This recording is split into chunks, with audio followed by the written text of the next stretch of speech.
Muito bem, meus irmãos e irmãs, nós vamos continuar estudando a palavra do Senhor, como nós estamos fazendo todos os domingos. Nós estamos trabalhando a respeito do Deus poderoso. Nós temos como tema, estamos seguindo a primeira afirmação do nosso credo apostólico. Tem ele aí, Cade, por favor? Nós temos ele como referência nesse estudo e nós vamos seguir, mas nós vamos aprofundar em cada divisão. Então, hoje nós continuaremos falando sobre o Deus Criador, o Deus poderoso e, sobretudo, o tema hoje, o Deus soberano. Nós vamos falar sobre os decretos de Deus. Então, nessa manhã, nós trabalharemos a respeito dessa soberania de Deus. E há uma frase de um autor muito conhecido no meio reformado, A.W. Pink, que diz o seguinte, sobre essa soberania de Deus. A soberania de Deus, portanto, não é um mero dogma de cunho metafísico, desprovido de valor prático. É uma doutrina que forçosamente produzirá um poderoso efeito sobre o caráter cristão e sobre a vida diária. Ela é o fio na qual as demais doutrinas são enfileiradas, tal como um colar de pérolas, mantendo-as no devido lugar e dando-lhes unidade. Está destinada a ser a principal âncora da nossa alma em meio às tempestades da vida. Cria gratidão na prosperidade e paciência na adversidade. Oferece consolação no presente e senso de segurança quanto ao futuro desconhecido. Ela é e faz tudo o que dissemos e mais ainda porque atribui a Deus a glória que lhe é devida, colocando a criatura no correto lugar diante dele no pó. Louvado seja Deus porque nós podemos estudar as Santas Escrituras e ela que nos norteia. Diferentemente de algumas práticas que nós vemos hoje, nós queremos pautar o que cremos por meio das Escrituras. E eu até utilizo essa expressão que cremos, porque de fato nós diante da palavra de Deus temos duas atitudes, ou cremos e a recebemos, assim foi com a semente que caiu na terra boa, ou nós estamos diante dela, ouvimos e a rejeitamos. E nós não vamos produzir, nós não vamos germinar, essa palavra não vai germinar no coração daquele que não, de fato, a recebeu pelo meio da fé. A palavra de Deus vai nortear tudo o que nós chamamos a respeito da teologia, do estudo que nós apresentamos sempre aqui. Não conseguiu, não? A imagem aqui vai apontar o primeiro aspecto, que nós já estamos praticamente decorados. Vamos falar a primeira parte do credo apostólico que nós estamos estudando? Vamos lá? Creio em Deus Pai, Todo-Poderoso, do céu e da terra, Criador do céu e da terra. Quando nós afirmamos, creio em Deus Pai, Todo-Poderoso, um dos atributos de Deus é ser Deus soberano. E essa soberania, então, aponta que Ele é distinto de todos os outros, de toda criatura, de tudo que foi criado. Ele é criador do céu e da terra. E de maneira mais específica, hoje, deixa eu pegar a minha aqui e apresentar para vocês. Uma boa aquisição. Lembrei que eu tinha essa aqui bonitinha aqui, Símbolos de fé. Conhece, Márcio? Você tem que ter no bolso aí, Márcio. Você é da velha guarda. Símbolos de fé. Aqui tem a confissão e aqui tem o breve catecismo. Bem pequenininha a letra e é um material riquíssimo. Eu vou ler para vocês, aqui no capítulo 3 da nossa confissão de fé. Esse termo eu sempre repito, Confissão de Fé de Westminster, escrita no século XVII. A Confissão de Fé de Westminster é uma confissão tardia. A Reforma Protestante aconteceu em que século? 16, no ano de 1517. A Reforma acontece quando Martim Lutero, ele diz, está errado a maneira da igreja se portar. A Bíblia precisa ser a referência, a Bíblia norteia a igreja, sola escritura. E a partir dali de Lutero, nós temos várias confissões que vão surgindo. Qual é o desejo? De trazer a igreja de volta para a centralidade das escrituras. Só que o que aconteceu na Inglaterra, foi estabelecida uma nova igreja. Quem lembra o nome dela? Muito bem. A igreja anglicana foi, na realidade, uma tentativa de reforma, mas sem mudar nada. Ela não se preocupou em mudar a teologia. Ela preocupou em desvincular a sua relação com o Papa, com a igreja romana. O rei tinha interesses, ele queria, por sinal, um divórcio, e o Papa não aceitava. Houve uma confusão e ele traz uma nova religião, uma nova igreja, chamada Igreja Anglicana. Então, a igreja na Inglaterra, ela é chamada de Igreja Anglicana. Até hoje é oficial lá a Igreja Anglicana, cuja rainha, até então, né, agora rei, né, é a pessoa responsável, é a pessoa que ela é, digamos assim, a cabeça, a líder maior da Igreja Anglicana. Mas no século XVII, quase um século depois, surgiram homens que, diante da vontade de muitos, eram maioria no parlamento inglês. E o que eles queriam? Eles queriam uma reforma verdadeira. Qual é o nome deles? Eles ficaram famosos depois. Eles ficaram com o nome de puritanos. Por quê? Por quê? Eles zelavam pela pureza. Eles queriam uma igreja que de fato estivesse voltada para as escrituras. Deu bom a ideia? Deu ruim, porque foi uma batalha sangrenta, mas o rei perde a batalha, o parlamento consegue vencer, e naquele período, 1754, agora me foge aqui exatamente, posso de repente, um lapso não me lembrar, 1740, 50, agora me fugiu. Quando o rei é deposto, o parlamento consegue promover, agora nós vamos trazer à Inglaterra, de fato, uma reforma genuína. E ali os puritanos tentaram fazer o que era possível para que a Inglaterra fosse uma nação com a teologia bíblica reformada. Mas vai durar pouco. Mas no pouco tempo que durou na Inglaterra, eles conseguiram escrever a Confissão de Fé de Westminster. Eles reuniram ali os principais líderes e disseram: nós precisamos voltar para as Escrituras.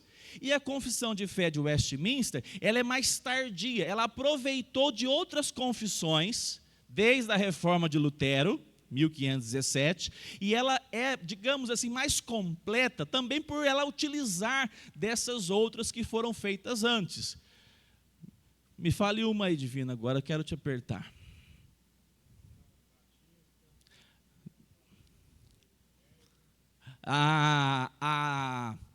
Aquela que a gente citou esses dias, a nossa tão famosa, gente, está na ponta da língua. Nós temos os canos de Dort também, me fugiu. Qual é o nome daquela confissão?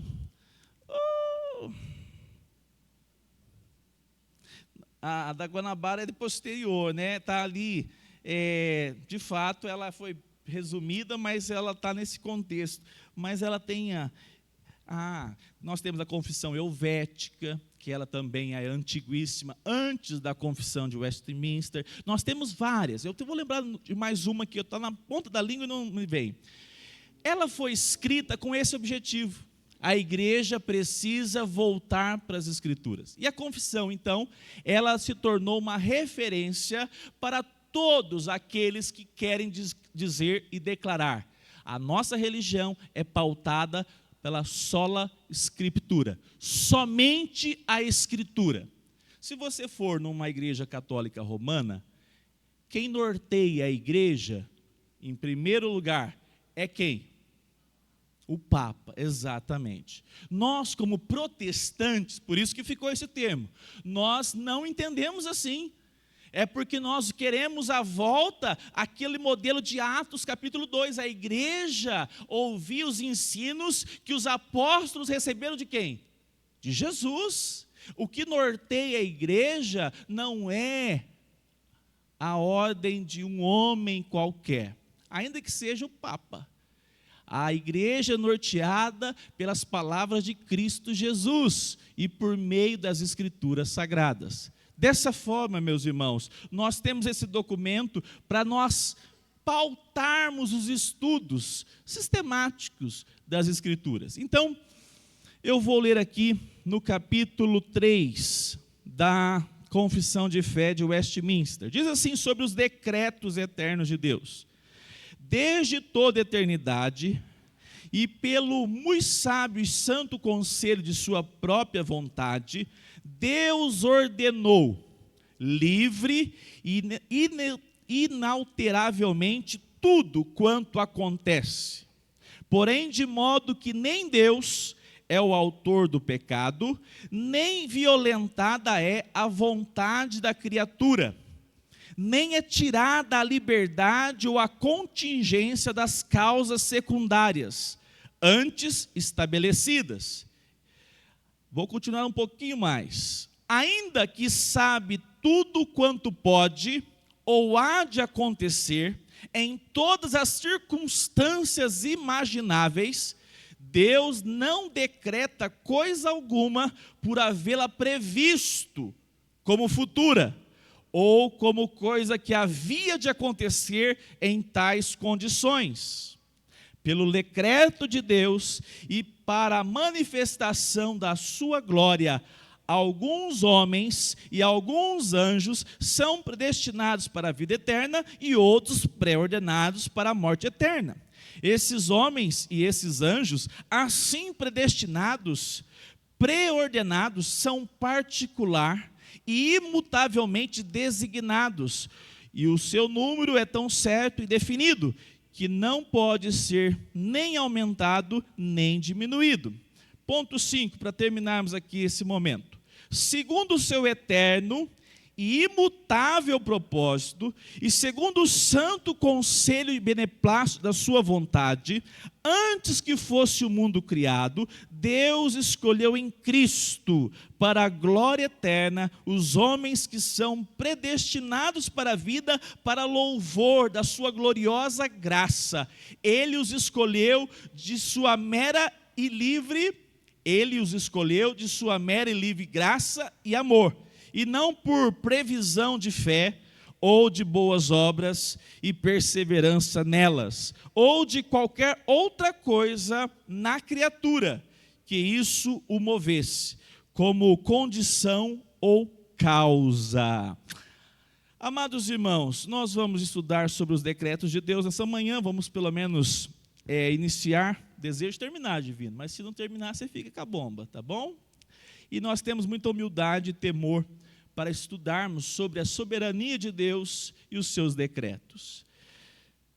Erra quem já diz assim: falar sobre a soberania de Deus é coisa de presbiteriano, porque eles têm uma teimosia em dizer que uns são predestinados, outros não.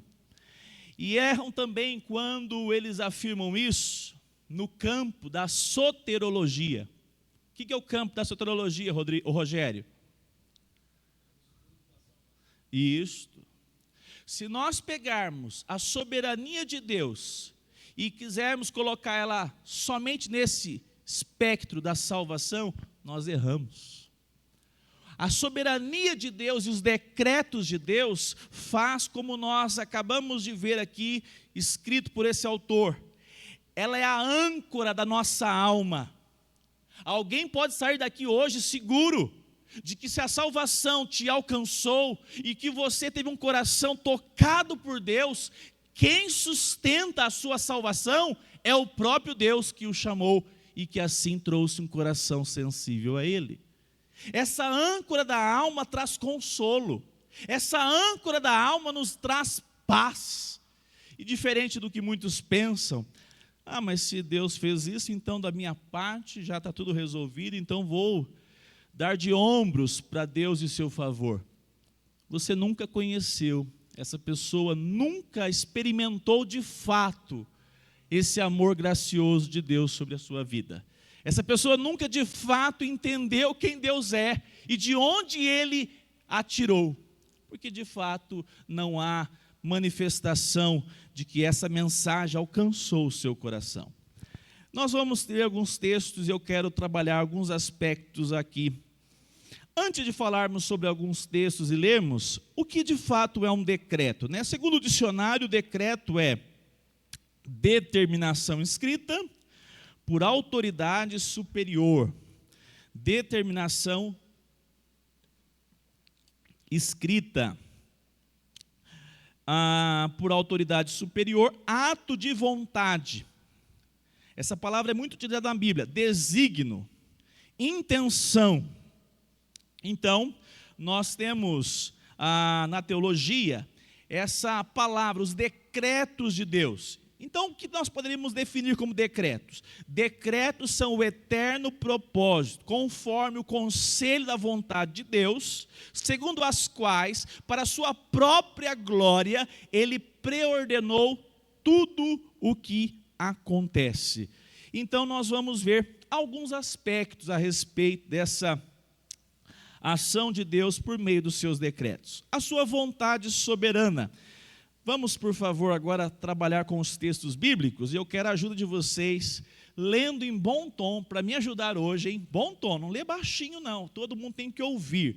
Aqui na tela, sobretudo, para nós ganharmos um pouquinho de tempo. Isaías 46, verso 9 a verso 10. Vários irmãos participem na leitura para ajudar, por gentileza, tá? Colocou o texto na tela, pode ler, por favor. Pode fazer um jogral aqui, lembre-se, Deus, né? Vamos lá, um por vez. Vocês ficaram tímidos. Lembrem-se das coisas passadas, das coisas da antiguidade, que eu sou Deus, e não há outro.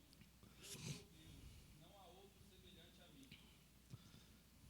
Desde o princípio anunciou o que há de acontecer, e desde a antiguidade revela as coisas que ainda não sucederam. Eu digo, o meu conselho permanecerá em pé, e farei toda a minha vontade. Assim diz a palavra do Senhor. Olha a expressão do profeta: Deus é aquele que não há outro, nós já estudamos sobre isso, é um Deus único, que subsiste em três, o Pai, o Filho e o Espírito Santo. Então nós chamamos ele de Deus único, não é um Deus que tem categoria, Deus maior, Deus menor, Deus médio, não, Deus único. Mas os três subsistem na mesma glória, no mesmo poder. E eles, na sua Trindade Santa, manifestam que eles são distintos de qualquer outro Deus ou falso Deus. Diz a palavra do Senhor. E que desde o princípio anuncia o que há de acontecer. E desde a antiguidade as coisas que ainda não, o quê? Versículo 10, sucederam, que digo, o meu conselho vai o quê? Como é que está aí? Permanecerá o quê? De pé. Vamos começar por aqui. Deus soberano, todo-poderoso, não é um Deus que colocou as ordens no universo e foi embora e disse: agora cada um é responsável pelos seus atos e eu vou só assistir. Não tenho nada com isso. Não, não é isso que o texto está dizendo. O texto está dizendo que, segundo o seu conselho, tudo permanecerá de pé e farei toda a minha vontade. Que coisa admirável. Pensar que Deus está no controle de todas as coisas hoje. Não é até o período que Jesus esteve aqui, até hoje, e continuará no controle, porque Ele não permitirá que fuja do seu controle, porque o seu conselho, a sua vontade será concretizada. É isso que diz o texto. Vamos ler Efésios capítulo 1, verso 11. Olha lá o que diz Efésios 1, 11. Vamos passando pela fileira aí, vamos ajudando aí a leitura. Vamos lá. Efésios 1, 11. Não, mas peraí, Rafael, peraí. Para. Vamos lá, de novo, forte aí.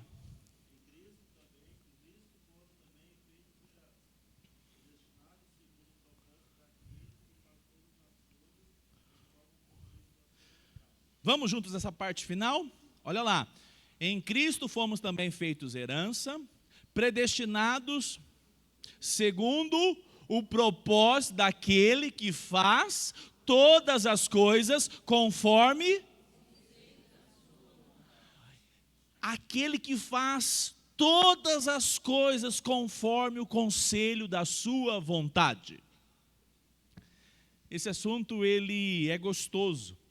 Esse assunto é difícil e esse assunto ele é consolador. Todas as coisas. Preste bem atenção. Eu gostaria que a igreja estivesse cheia aqui hoje. Tem dia que a gente parece que fica com essa expectativa. E por sinal, diga-se de passagem, a lista para a nossa recepção de novos membros tem que acontecer pela escola bíblica.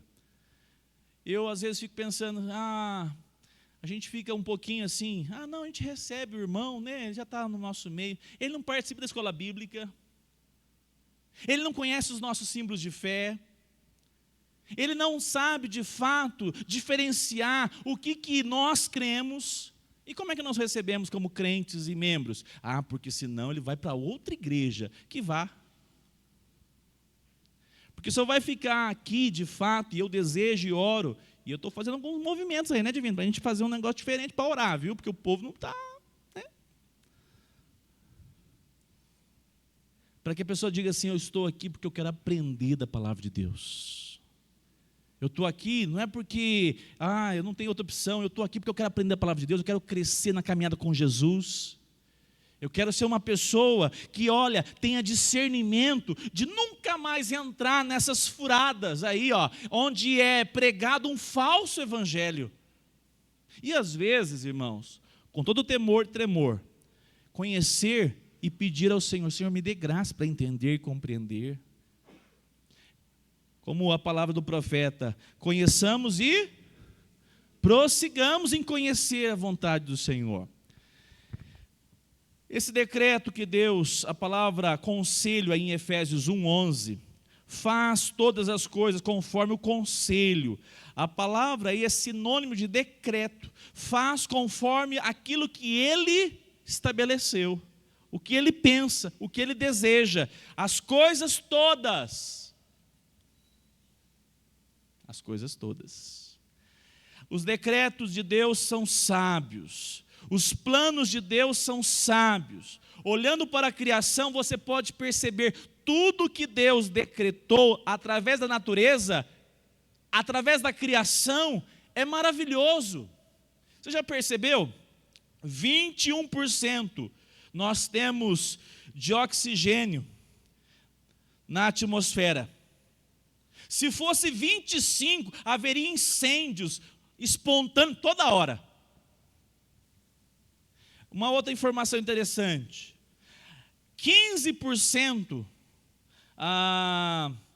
e se fosse 15% de oxigênio, os seres humanos ficariam sufocados. Se Júpiter não estivesse na sua rota atual, a Terra seria bombardeada com material espacial. Ele é um escudo, Júpiter é um escudo, para não chegar essas coisas todas que ficam aí passando no universo. Um para-raio. Olha só, a inclinação de 23 graus do eixo da Terra é exata. Se essa inclinação se alterasse levemente, a variação da temperatura da Terra seria muito extrema. 23 graus. Quem colocou? Deus.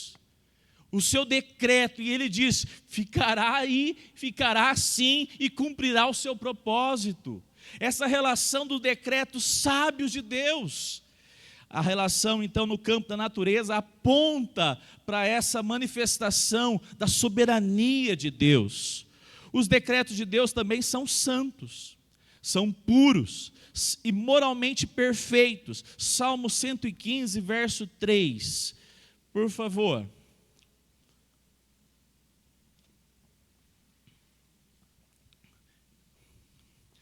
Vocês vão fazer eu perder o tempo de levantar a cabeça toda hora para ver se o texto está na tela mesmo? Não é possível. Nosso Deus está no céu e faz tudo como lhe agrada. O nosso Deus está no céu e Ele faz tudo como lhe agrada. Deus tem no seu controle soberano todas as coisas, e tudo é feito conforme Ele assim deseja.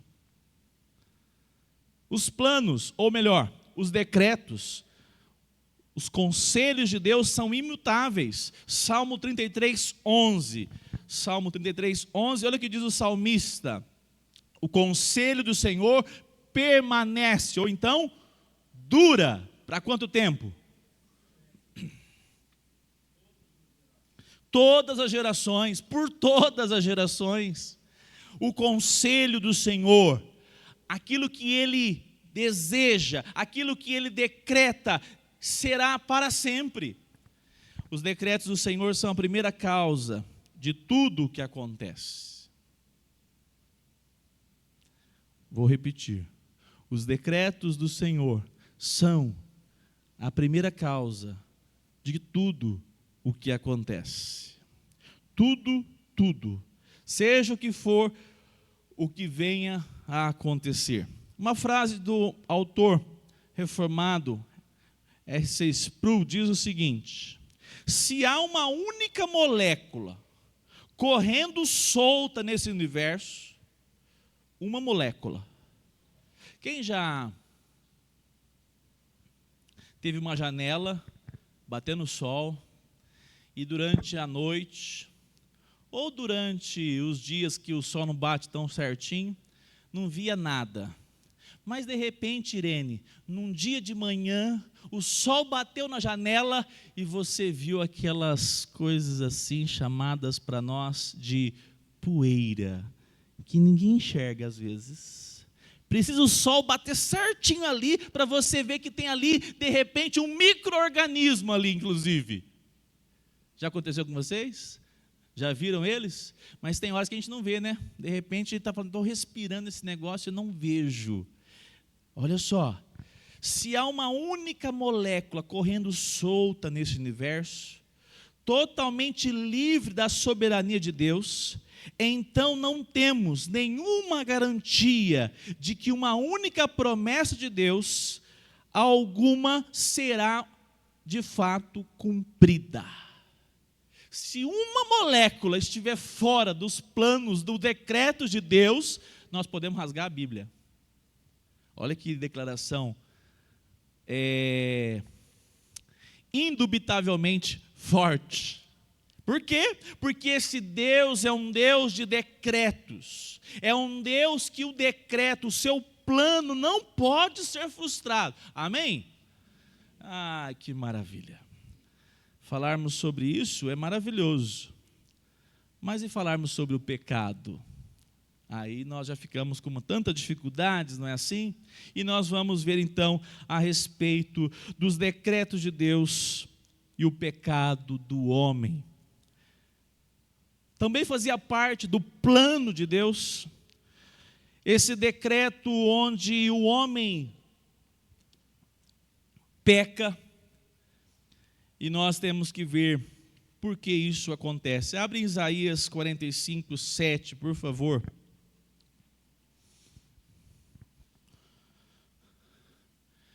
Vamos ler juntos? Eu formo e crio, promovo a paz, eu faço todas.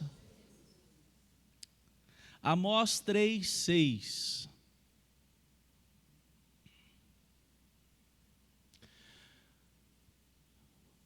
Vamos juntos. Será possível tocar a trombeta na cidade, sem que o povo comece a tremer? Será que sobrevirá algum mal à cidade, sem que o Senhor o tenha? Amados irmãos, nós temos que nos deparar com esses textos, para nos preparar para algo. Deus tem o controle de todas as coisas, conforme os seus decretos. Até mesmo o mal não foge dos seus decretos. Porque se fugisse, como alguns acreditam, Deus decretou apenas algumas áreas. E de outras áreas, como no caso do ser humano, de maneira geral, ele não tem total controle, ele aguarda o que vai acontecer. E não é isso que a palavra de Deus apresenta. A palavra de Deus apresenta que Ele está no controle. Ele decretou, mas nós vamos perceber que esse mesmo Deus que ordena, limita e governa, Ele é aquele que vai trazer conforme o seu propósito, mas o ato em si não é dele. Não é dele. Fala, divino.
Isso.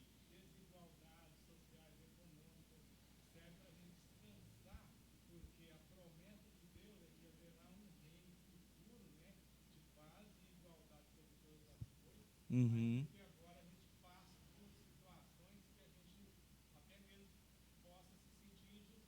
Sim. Exato. É. Provérbios 16, 4. Vamos ler esse texto?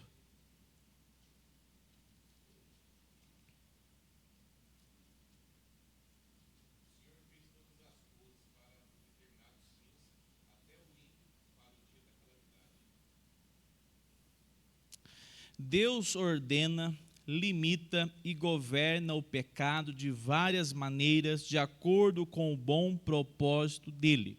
No entanto, há ressalva da confissão, nossa confissão de fé, espelhando o ensino bíblico, de que de modo nenhum, que nem Deus é o autor do pecado, nem tem comunhão com algo, ou melhor, nem tem comunhão com algo nisso. À luz do texto de Provérbios, Deus tem o controle sobre o pecado do homem? O controle? Sim. Deus é o autor do pecado?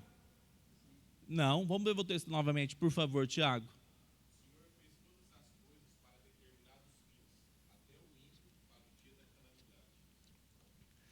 Quem é responsável pelo ato ímpio? Quem é responsável pela ação de pecar? Quem é o responsável? A responsabilidade humana, ela não é negada na soberania de Deus. Nós vamos ver e vamos trabalhar que essa relação da soberania de Deus e responsabilidade do homem, elas trabalham juntas. Quem lembra de uma linha de trem? Quantos lados tem a linha do trem? Responsabilidade do homem, soberania de Deus. Estão separadas por 1,20 m, 1 e pouco. E quando você olha aqui, estão separadas. Mas lá na frente, quando você olha e começa a olhar muito longe, o que acontece com elas? Se unem. Não é assim que você tem uma percepção daquilo que aqui aparentemente estava separado, mas lá está unido. A relação onde nós vemos a manifestação do mal, quem age assim? Eu pergunto aos irmãos, quem matou Abel? Me explica, eu quero explicação. Não, vocês estão falando. Luciano, está com o microfone aí, Luciano? Aí, ó, eu quero explicação. Quem matou Abel? Me explica, rapidamente, em 30 segundos. Não, quem matou? O pecado. Quem é responsável pelo pecado? Quem é o responsável? Caim. É uma expressão feia, né? Mas eu vou utilizar. Alguém colocou uma arma na cabeça de Caim e falou: mata seu irmão. Foi assim? Não. Ele é responsável. Mas eu pergunto então, Deus tinha controle sobre essa situação? Se Deus não tinha, se Ele tem controle sobre as moléculas que estão soltas, quanto mais um miserável como Caim? Deus tem o controle a despeito de qualquer circunstância. Aí você vai dizer: pastor, mas por que Ele permitiu? Não é assim que a gente faz? Por que Ele permitiu então? Aí é uma relação que já parte do que você é e do que eu sou. Pecadores. Na verdade, no fundo, lembra daquele filme do Jim Carrey? Primeiro nome eu esqueci. Tá certo? O Todo-Poderoso. No fundo, sabe o que a gente pensa de vez em quando? Se eu fosse Deus, eu fazia diferente. Não permitia a Sueli ficar doente, nada. Trazia ela salva em Cristo Jesus com 18. Estava bom 18, Sueli? Não sei se você ia escolher o Marcos para casar, né? Que você ia ser crente, não sei. Aí essas coisas vai complicando, viu, Marcos? Não sei. Não, eu faria diferente. Na história da fulana, eu fazia, não, livrava daquela praga. Tiro do caminho daquela menina. Não é assim que a gente pensa de vez em quando? Porque nós somos o quê? Pecadores. Nós podemos imaginar como é que seria se Deus tivesse sido mais favorável a Eliana, aquele acidente na volta de uma viagem, sem ter provocado nada de mal, e ficar com uma situação no corpo físico para toda a vida. No céu não tem andador. Mas você fala, mas aqui a pessoa estava saudável, saiu para ir para a praia e volta dessa maneira. Nós vamos perceber que diante de tudo isso, nós precisamos e somos convidados a crer num Deus soberano, sustentador de todo o universo e da nossa própria fé. Vamos caminhar. Mais um texto que nós vamos ver. Gênesis 50, 20. Deixa eu ver esse texto aqui rapidamente. Deixa eu ver se é o texto que eu tinha preparado aqui. Gênesis 50, 20. Esse texto é maravilhoso, né? Vocês planejaram o mal contra mim. Quem planejou o mal contra José? Deus tinha parte nisso? Deus tinha o seu controle soberano. Mas quem executou o mal? Os irmãos. Mas olha o final, olha o que José traz no final. Olha só, ele é mestre em teologia. Além de ser governador no Egito, ele é mestre em teologia. Ele responde, divino, mas Deus, porque Ele é soberano, Ele fez com que o mal que vocês provocaram se transformasse em bem. É isso que ele está explicando. A relação é importantíssima aqui, é o fio da meada. Quando nós depositamos o nosso coração diante da soberania de Deus, nós estamos falando, eu sou limitado e o Senhor tem o melhor para mim. Passar 13 anos na cadeia, Anderson, ser colocado num buraco, ficar 13 anos, e quando a coisa estava boa para ele, foi para uma casa de um homem, dirigindo todas as coisas, aparece uma sirigaita e quer deitar com ele. O que ele fez? Não é possível. Deus não me ama coisa nenhuma. Foi isso que ele fez? Ficou caladinho. No coração dele, a fé dele estava em Cristo, estava no Deus poderoso, na presença do Espírito de Deus, que controla todo o universo, dizendo, eu não sei o que está acontecendo, mas uma coisa eu sei, Deus é o Deus da minha vida. E diz o texto bíblico, que a gente sabe o contexto, que José lá na frente, depois de tantos e tantos anos de lutas, Deus se revela como aquele que providenciou tudo. É essa relação que eu faço hoje o convite a nós, a todos que estão aqui. Diante da soberania de Deus, nós vamos fazer o que com ela? Nós vamos confiar que Ele é um Deus que sabe de todas as coisas? Ou nós vamos empinar a carroça? Quem já empinou carroça com Deus? Não era para ser assim, tinha que ter sido ela na minha vida. Aí passa os graças a Deus, que livramento, Senhor, né? Era para ter feito isso, depois você fala, não, mudei de ideia, graças a Deus que não foi desse jeito, porque nós somos limitados. Mas vamos caminhar a respeito desse aspecto então aqui. Quem chamou? Alguém chamou? Não? Então vamos lá. Deus viola a vontade das pessoas? Deus vem lá e há ação violenta contra a pessoa? Não. Nós vamos notar que Deus, Ele permite, Ele traz ao homem essa responsabilidade sobre os seus atos. Nós temos que entender que Deus não vai levar ninguém. Sabe aquela pessoa assim, ó, eu não quero saber da igreja, eu não quero saber de Bíblia, eu não quero saber de ir para o céu. Aí Deus, não, eu quero te levar para o céu. Não, eu não quero. Não, você vai amarrado, vai esperneando para o céu. Deus leva alguém assim para o céu? Não. Isso é muito interessante analisar. Ele é soberano? É. O homem tem responsabilidade? Tem. E ao mesmo tempo, o homem tem a sua vontade. Deus não vai levar ninguém forçado, amarrado, levou ali, ó, arrastado. Vem para o céu. Não. Quem chamou? Irmão José, irmão Luiz.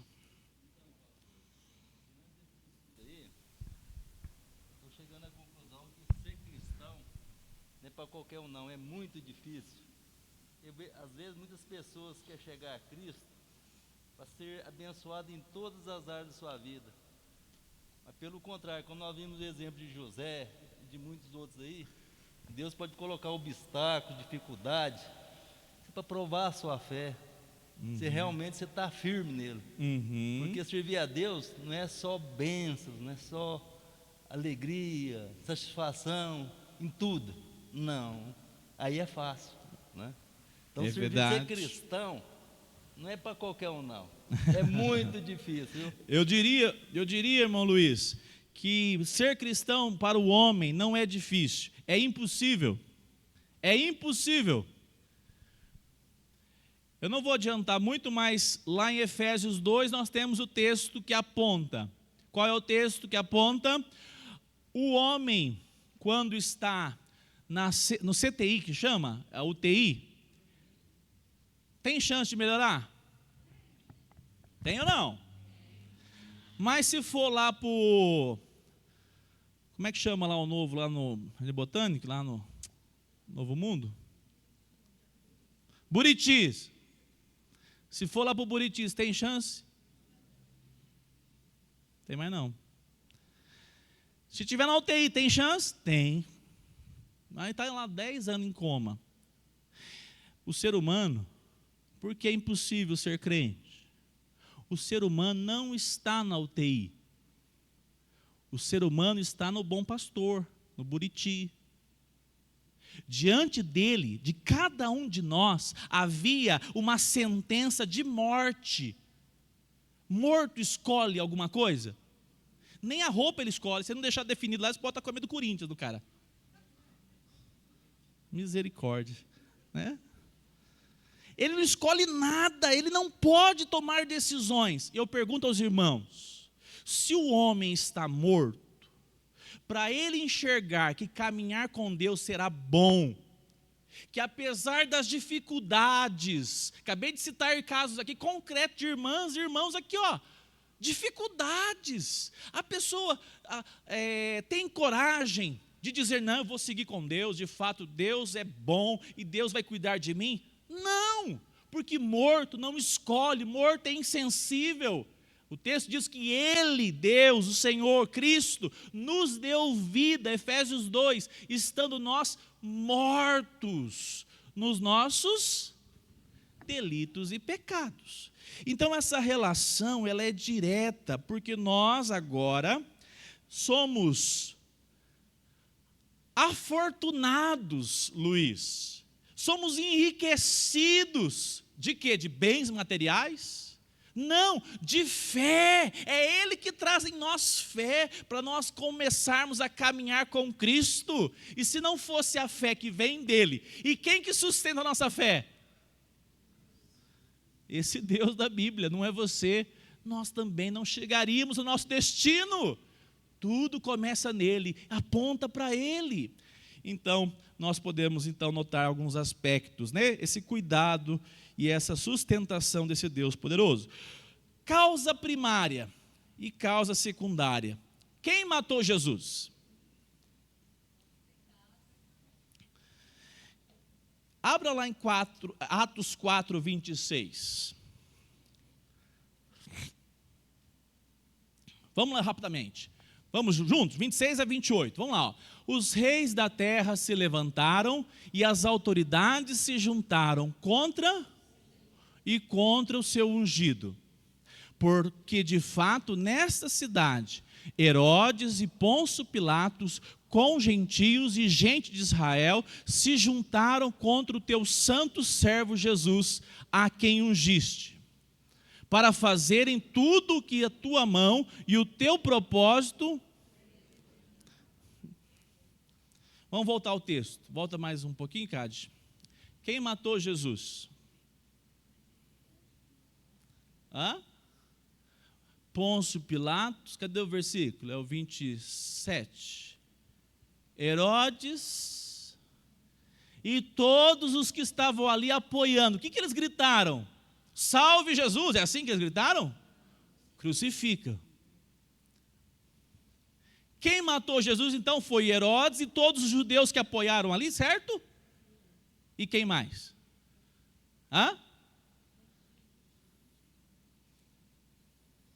Põe agora o último versículo. Olha lá, não é isso, Rogério Gomes? Olha lá, vamos para o último versículo. Até aí vocês estão jóia, hein? Vão tirar 10 no teste. Mas agora tem que responder a última parte. Quem é responsável pelo ato? Quem foram? Responsável pelo ato em si. Herodes, Pôncio Pilatos, judeus. Mas quem tem o controle decretou. Lembre-se, quando eu falo a palavra decretou, é aquele que antes, não é que ele viu que os judeus um dia matariam Jesus. Essa é uma doutrina diferente, tá? No Brasil é que ganha os púlpitos nas igrejas.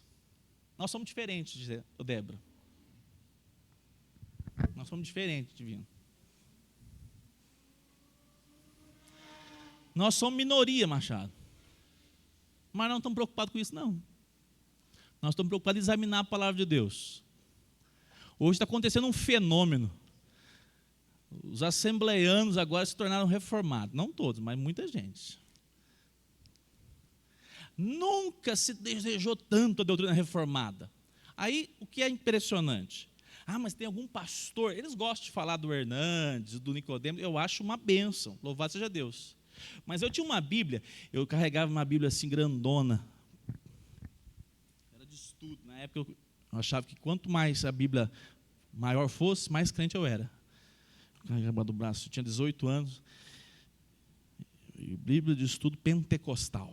Botava debaixo do braço assim. Um dia eu fui no acampamento presbiteriano e eles ficaram todos admirados com a minha Bíblia. Eu fiquei, por que você está olhando tanto minha Bíblia? Não entendi muita coisa, não. Aí eu comecei a estudar a Bíblia e comecei a perceber, mas interessante, o que eu ouço no púlpito não é o que eu leio aqui. Aí um colega meu espertinho falou assim, tem uma Bíblia boa de estudo aí, Bíblia de estudo de Genebra. Compra ela, o dia que você comprar ela, você vai ver. Aí eu fui. Só que eu me deparei com uma coisa, nunca mais eu fui o mesmo. Eu estudava Romanos e tinha os comentários ali embaixo. E falava sobre a soberania de Deus, o controle de Deus. E eu falava assim, mas isso faz sentido com o texto. Na época não tinha YouTube não, Miguel. Coitado de mim, eu peguei um VHS, o presbítero embaixo de mim, botou, senta aqui para você assistir uma pregação, já que você gosta de pregação. Botou lá um magrinho, pregou. No final, eu descobri que ele era o Hernandes Dias Lopes, em 2004. Aí sabe como é que eu descobri? Que tudo que era ensinado procedia das escrituras expostas. As verdades expostas das escrituras. Você não precisa do Nicodemos, você não precisa do Hernandes, você precisa ler as escrituras e dizer, Deus é soberano. Deus é soberano, o homem está debaixo do decreto de Deus. Com isso eu afirmo, o homem foi responsável pela morte de Jesus, mas Deus no seu decreto já havia predeterminado que aconteceria aquele fato, até porque esse é o plano da salvação, esmagar Jesus. Mas quem estabeleceu o plano? Deus. E quem é o responsável pelo ato? Os homens. Você não pode errar. Se vocês colocar Deus como responsável do ato, foi Deus que matou? Não. A relação do pecado, ela está sempre assim. O homem produz o pecado. O homem produz o pecado e é responsável pelo pecado. Quem chamou, senão eu perco. Rogério Gomes. Aproveitar o comentário, né? De quinta-feira, começando quinta-feira lá no pequeno grupo, o pastor comentou, falou a grande diferença da religião, que nós somos religiosos, não podemos fugir disso, mas que nós não só somos religiosos, né? Que existem tantas religiões, mas nós somos cristãos de fato, e o que diferencia isso é que todas as religiões, geralmente, ela é meritória, né? É pelas obras, a pessoa geralmente faz alguma coisa para poder conquistar assim a sua salvação. E no cristianismo é totalmente ao contrário, nós não precisamos fazer nada, porque quem fez na verdade foi Cristo. E isso é difícil as pessoas entenderem isso, porque nós vivemos numa comunidade, seja aqui no Brasil, em qualquer lugar do mundo, que a meritocracia faz muito sentido. A nossa vida é assim, é na universidade, é na escola, é no trabalho. Para você receber uma promoção, é necessário a meritocracia, a pessoa fazer alguma coisa.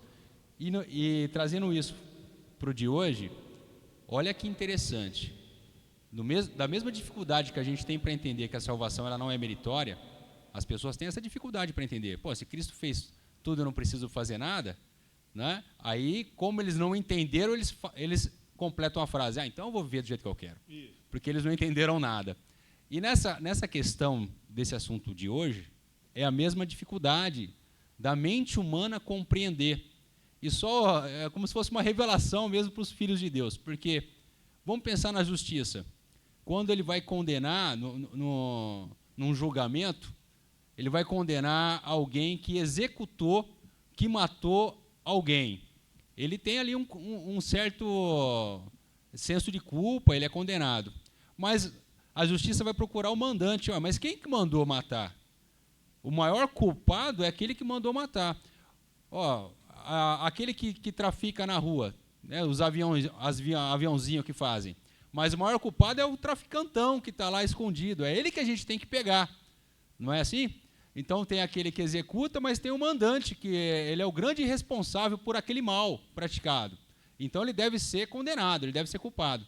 E quando nós entramos e lemos um texto como esse, que fala que Pôncio Pilatos, né, com os gentios, eles executaram, mas que já existia no pré-determinado por Deus, qual que é o pensamento humano? Então Deus é culpado também. Essa é a primeira coisa que o ser humano começa a pensar, porque se Deus já pré-determinou e ele sabia, ele é culpado. É o grande mistério que tem no Evangelho de difícil compreensão para a mente humana. É isso que dá um bug, muitas vezes, na cabeça da maioria das pessoas entenderem isso, que apesar de estar tudo pré-determinado por Deus, ele tem a soberania de tudo, ele decretou todas as coisas. As pessoas não conseguem entender isso, né? E pega a responsabilidade humana e joga essa responsabilidade para ele. Exatamente. Deus é bom. Amém? Deus, sendo bom, tem o controle de todas as coisas, e a responsabilidade do homem, ela não é negada. Vocês lembram de uma passagem que tinha um rei, que ele chamava, o Acabe? Me ajudem a lembrar. E ele disse assim, olha, eu vou para a guerra, e aí o profeta disse, você vai para a guerra e você vai morrer. Deus falou, decreto de Deus. Aí o que ele fez? Ele pegou e falou assim, não, eu vou para a guerra, mas eu não vou colocar a roupa do rei. Eu vou deixar a roupa de rei com o rei, o que era crente ali, o Acabe e Josafá. Deixa só o Josafá com a roupa de rei, porque aí quando os inimigos virem que tem um rei ali com roupa de rei, eles vão matar ele. Aí ele foi lá na peleja, pelejou, ninguém achava ele. De repente, ele está indo embora tranquilinho, está tudo certo aqui, roupa escondida, camuflada. Um rapaz soltou uma flecha, e a flecha não tinha muita direção, acertou quem? Acabe. E ele morre. Quem executou ali foi o rapaz, né? A obra ali que aconteceu. Mas quem estava no controle do decreto? Deus. Quando nós nos deparamos com assuntos que a gente fala, Senhor, como pode essa situação? Nós temos que lembrar, Deus é bom, Deus é sustentador, Deus é aquele que tem planos, e Ele não é como o homem. Abra a sua Bíblia em Romanos capítulo 11, Romanos 11, texto muito conhecido, olha o que diz lá, 11:33.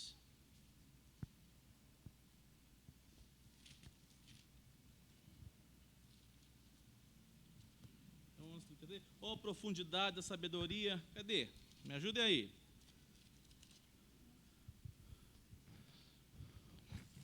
Romanos 11:33. Vamos ler juntos? Ó, profundidade da riqueza, como do conhecimento de Deus. Vamos juntos? Quão inexplicáveis são os seus juízos, e quão insondáveis são os seus caminhos. Olha o 34. Pois quem conheceu, ou quem foi o seu conselheiro, ou quem primeiro deu alguma coisa a Deus, para que lhe seja restituído? Grava esse versículo, esses versículos, grava. Ó, profundidade, são inescrutáveis os teus planos, Senhor, são insondáveis. A palavra do Senhor nos aponta que esse Deus, que a sua mente, ela ultrapassa a nossa capacidade, é um Deus que é soberano, poderoso. Ninguém pode dar sugestão, faça isso, faça dessa forma. A soberania de Deus, ela manifesta então, como nós já dissemos, ao mesmo tempo, o seu propósito, e não é negado a responsabilidade do homem. Nós vamos caminhar aqui, pela relação que nós temos aqui, os versículos agora que nós gostamos muito de estudar, né? Efésios capítulo 1, versículo 3 a 6. Olha o que diz a palavra de Deus. Quem, por favor, pode ler bem forte aí? Ô Rogério Gomes, leia para nós, Efésios 1, 3 a 6, por favor. Na tela aqui, ó. Bendito seja o Deus e Pai de nosso Senhor Jesus Cristo, que nos abençoou com todas as bênçãos espirituais nas regiões celestiais em Cristo. Antes da fundação do mundo, Deus nos escolheu nele para sermos santos e irrepreensíveis diante dele em amor. Ele nos predestinou para ele, para sermos adotados como seus filhos, por meio de Jesus Cristo, segundo o propósito de sua vontade, para louvor da glória da sua graça, que ele nos concedeu gratuitamente no amado.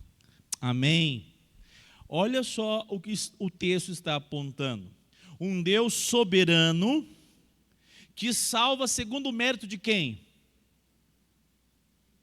De Cristo, porque do homem não é. Ele não olhou para o Kleber e falou assim, o Kleber um dia vai se arrepender dos pecados. Isso é a visão antecipada, nós não cremos assim. É uma visão, eu vou já ver que lá na frente a pessoa, a Camila, a Ana vai se arrepender em Cristo Jesus, por isso eu de antemão vou elegê-lo. Deus previu? Não, Deus não previu, Deus decretou. Deus decretou. Como é que nós sabemos disso? Pela palavra. Não tem jeito. Olha o que diz o texto. Bendito Deus e Pai de nosso Senhor Jesus Cristo. É o que o irmão Luiz falou. É muito difícil, é impossível. Olha só, mas o que ele fez? Ele nos abençoou com todas as sortes de bênçãos espirituais nas regiões celestiais em Cristo. E aí o que ele fez? Assim ele nos escolheu. Quando? Não foi o dia que você estava com aquela dificuldade, Sueli, você falou, agora só tem Deus, porque não tem mais jeito, não. Foi antes da fundação do mundo. E o texto aponta, para sermos o quê? Santo, tem um propósito. Aqui que há uma relação muito também equivocada das pessoas que dizem, mas então Deus já tem os eleitos, então vai viver a vida qualquer aí fora. Então se ele viver assim, porque ele não é um eleito de Deus. Porque a eleição não é só a eleição de maneira da obra da justificação. Você já estudou Ordem dos Salutos? Lembra da Ordem dos Salutos, divino? Nosso seminarista. Começando o curso agora. Nós temos a Ordem da Salvação. Domingo que vem eu vou trazer a imagem. Você apresenta para a turma, divino. A Ordem da Salvação. Deus elege. Deus chama. Deus justifica. Deus manifesta a santificação, Deus age por meio da perseverança, e não é negado a responsabilidade do homem no processo também da santificação. É uma coisa maravilhosa dizer, a salvação é toda de Deus, mas você, Michele, né, o esposo, esqueci o nome, Rodrigo, cada um de nós somos responsáveis nesse processo. Você não é robô. Não, o Anderson é eleito, já é um robô, já vai ser salvo, pronto. Não, olha só o texto. Ele nos predestinou para quê? Para caminharmos nele. Ele nos predestinou antes da fundação do mundo. Ele não viu nada de bom em nós. Na verdade, ele viu tudo que nós somos. Uma tragédia, uma miséria. Mas ele olhou e disse: eu desejo, eu quero, e eu vou resgatá-lo. Deus olhou para você. Eu sempre digo isso, aqui nessa igreja, todo mundo tem que ser muito feliz, porque tem já um compromisso. O compromisso de responder ao chamado de amor que Deus fez a você. Às vezes o marido é ruim, tem uns que morrem, a pessoa fala: graças a Deus. É ou não é? Só na minha terra que é assim. Tem uns difíceis, outras também difíceis. Outros vão embora, abandona. O chamado de Deus é um chamado de amor por você, sem você ter desempenho suficiente. Você sendo o que você é, ele disse: eu desejo amá-la por toda a eternidade. Isso deve trazer consolo ao seu coração. Mas não, mas Deus, o Senhor não lembra aquilo que eu fiz, não. O Senhor não lembra também, tanto que eu falei também na cabeça dele, tanto que foi difícil, tudo que aconteceu. Deus decidiu lhe amar segundo os seus méritos, segundo os méritos de Cristo. E olha o texto: para sermos santos, irrepreensíveis. Então, a parte de nós estarmos andando com Deus em santificação é determinado por Deus. Não tem espaço para ficar assim ocioso, para falar: não, mas não, a pessoa depois vem para, não é assim que eles falam, divino? Uma hora ele: não, eu sou salvo, toda a vida salvo, então agora eu posso viver aí fora. Não, tu nunca foi salvo. Você não conhece o amor de Deus, você não conhece o convite de Deus. Atos 13, 48. Quem pode, por favor, ler na tela aqui, por gentileza?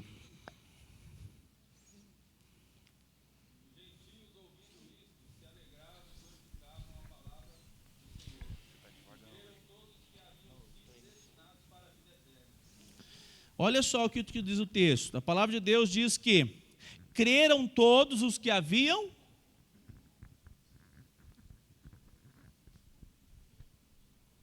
Não tem nada na tela, na realidade, né?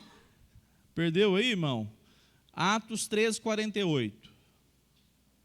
Quem que creu?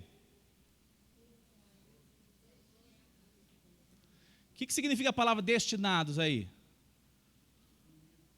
Hã? Exato. Quem creu é porque Deus já tinha feito o quê? É por isso que a nossa pregação tem que ser todo dia na nossa casa. Crente presbiteriano deveria ser o maior evangelista da terra. Porque se não fosse assim, como é que aí fora as pessoas pensam? Ah, você vai lá e prega Jesus. Se ele não receber Jesus, ele está condenado para o inferno. Não é assim que as pessoas pensam? Então eles falam assim: ó, não, aceita Jesus, dá uma moral para Jesus, dá uma chance para Jesus, ele é tão bom, dá uma chance para ele, vai que você se apaixona, decide por ele. Não é assim que as pessoas contam aí fora? É assim, não é? Aí você vai pregar, eu teria maior dificuldade de pregar em qualquer lugar. Você: adora a cara do Rodrigo, não tem vontade de ser crente não. Ah, cara do fulano, tem vontade de ser crente não. Se depender desse povo aqui, ixi. Agora é diferente, né?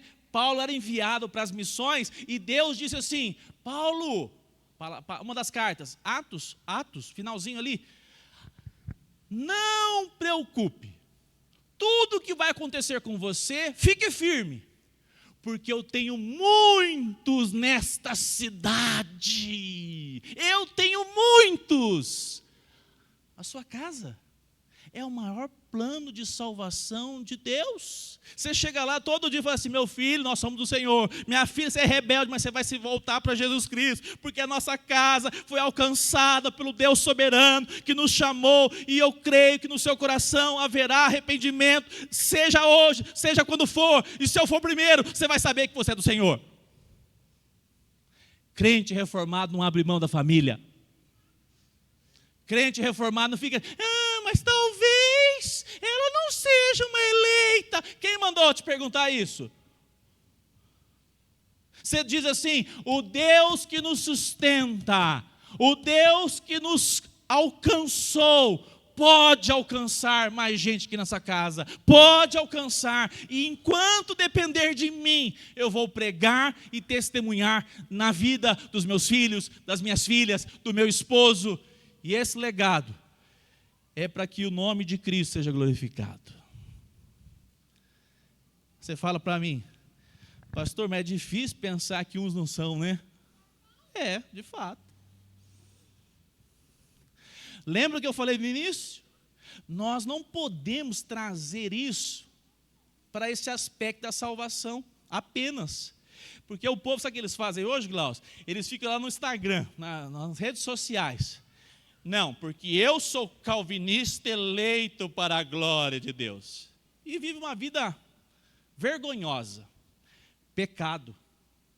O outro diz, não, esse negócio de ser salvo, uma vez salvo, tudo resolvido, isso é coisa de gente que decreta tudo, ou melhor, que é fatalista. O homem tem que ficar vigilante, porque senão, como se nós negássemos a vigilância, senão ele perde a salvação. Aí fica os dois batendo lá nas redes sociais, brigando, que nem uns bobos. Brigando, eu que tenho razão, eu que tenho razão. Enquanto Cristo nos chama para viver uma vida de arrependimento, de testemunho. Nós não temos essa doutrina para ficar debatendo, não, porque nós confiamos no Senhor. Perguntas. Se não levantar a mão, eu vou voltar a pregar mais 1 hora. Porque não é possível um assunto desse não ter perguntas. Ou está com vergonha, ou não concorda nada que o pastor está falando, mas vamos assim mesmo. Pastor Fábio, quero só fazer um comentário. O pastor John Piper, falando sobre esse assunto dos decretos de Deus, respondendo perguntas sobre pessoas que dizem, né? Se está tudo predestinado, então para que orar? Para que evangelizar?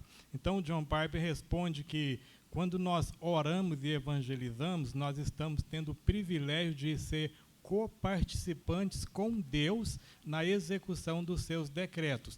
Até a oração do cristão, ela tem que ser uma oração de concordância com Deus, porque o propósito final da oração é trabalhar no crente a submissão à vontade de Deus. A nossa oração não pode ser aquela oração que só pede, questiona e exige de Deus. A gente deve orar e no final sempre dizer, seja feita a sua vontade. E a evangelização também, nós não sabemos quem são os eleitos, portanto devemos pregar para todos. Então Deus nos permite participar do processo, né, de salvação na vida dos eleitos. Temos que enxergar isso como um privilégio.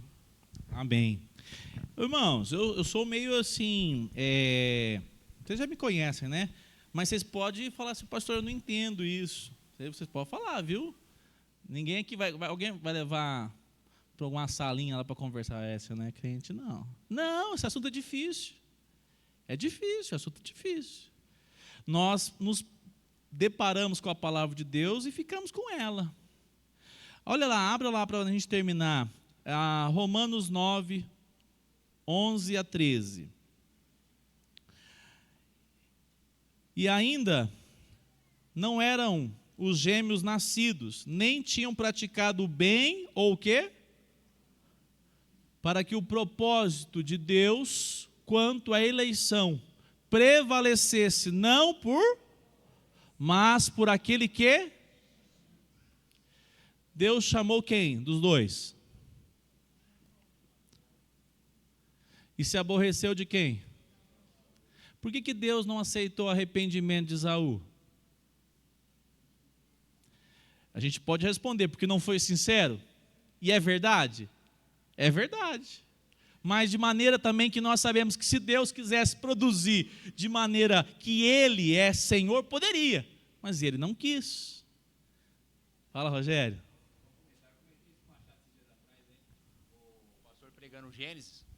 Estou pegando Gênesis naquela parte que mostra Isaac, a Rebeca estéril, aí fala, Isaac orou ao Senhor e Rebeca concebeu, teve um filho. Eu perguntei para o Machado, né? Falei, Machado, por que Rebeca teve um filho? Porque Isaac orou ou porque Deus já tinha feito uma promessa para Abraão que ele seria pai de uma multidão? Então é isso. A oração é uma das áreas mais maravilhosas para demonstrar a nossa submissão a Deus. O Divino mencionou, nós temos no Brasil, eu falei sexta-feira, nós estávamos aqui num Gato Pingados aqui, Eu falei, fecha o portão lá, o Gildo, vem aqui para dentro para a oração aqui. Vem ajudar aqui, mais um aqui para orar, para ver se a gente consegue juntar 3. Misericórdia. Eu fecho o portão, você passa um bêbado aí, quer oração. Não quero orar para bêbado, não. Ó, pastor, que esquisito você, hein? Cada 10 bêbados que eu encontro, 9 quer o quê? Eu quero voltar com aquela mulher. Eu quero aquele carro que eu perdi no negócio. Eu quero um emprego melhor, que estou ganhando muito pouco. É ou não é? O dia que tiver um bêbado que entrar aqui, ó, eu quero me arrepender dos meus pecados e preciso de libertação. Rapaz, você veio no lugar certo. Eu estou brincando, irmãos. Mas perceba que o homem sempre quer benefícios só para ele mesmo. Ele não quer se voltar para Deus. É um milagre extraordinário de Deus na vida de alguém, de um ser humano, onde ele começa a falar, as palavras de Deus fazem sentido na minha alma, Deus está acalentando o meu coração, a despeito das dificuldades. E aí você ora, você fala assim, nossa, mas eu vou enfrentar cada coisa aqui em casa, nossa, eu tenho orado. Aí Deus começa a falar conosco, e aí a sua oração muda, e você fala assim, Senhor, obrigado. Não porque tudo está certo, mas porque o Senhor está cuidando de mim. Eu não sei quais são os teus planos, mas o Senhor responde, o Senhor cuida. E ainda que o Senhor não mude, o Senhor está comigo. O Senhor está comigo. Essa é uma relação importante. E a oração, quantas vezes nós oramos e Deus responde do jeitinho que nós pedimos. Porque Deus é misericordioso e gracioso. Para nós encerrarmos, o último texto para nós orarmos, 2 Timóteo 1:9. Vamos ler juntos esse texto? Pode se colocar em pé, por favor, para nós orarmos. Se você tem uma pergunta, você pode fazer também. 2 Timóteo 1:9. Vamos juntos. Que nos salvou e nos chamou com santa, não segundo as nossas obras, mas conforme a sua própria determinação, que nos foi dada em Cristo Jesus, antes dos tempos eternos, conforme a sua própria determinação e graça, que nos foi dada em Cristo Jesus, antes dos tempos eternos. Que Deus possa trazer sobre o nosso coração, cada dia mais, desejo de conhecê-lo, que nós possamos desejá-lo por meio da palavra, que você possa dizer, Senhor, obrigado porque o Senhor me alcançou. Se dependesse de mim, eu não chegaria na tua presença. Tem um texto que eu acho interessante. O pessoal fala, não, mas o evangelho é sempre um convite. É sempre um convite. Então as pessoas vêm porque foram convidadas, né? A pessoa toma a decisão de ir. Jesus fala, venham a mim, vós que estão cansados. Não é assim? Aí a pessoa vê uma placa lá, ó, venha. Aí a pessoa toma a decisão e vai. Aí a pessoa está vendo? A pessoa que tomou a decisão. Aí do outro lado da porta está assim, ninguém vem a mim sem que o Pai me tenha dado. É interessante. A gente vai, a gente faz o que nós devemos fazer, e ao mesmo tempo descansamos que Deus já havia nos alcançado, nos escolhido, e tinha aquele plano para as nossas vidas. Eu vou dizer como o carcereiro lá, Paulo pregando lá, ele e toda a sua casa. Josué também declara uma expressão mais direta dele, eu e minha casa serviremos ao Senhor. Se um dia eu tiver uma filha, tenho a Olívia hoje, distante do Senhor, misericórdia, ou tiver qualquer familiar, ou qualquer pessoa que eu ame muito, eu vou estar lá num leito de morte e vou estar assim, Senhor, alcança fulana, o Senhor é um Deus gracioso. Nós não abrimos mão daquilo que Deus pode fazer e descansamos nesse poder que Ele tem. Márcio, vai orar para nós.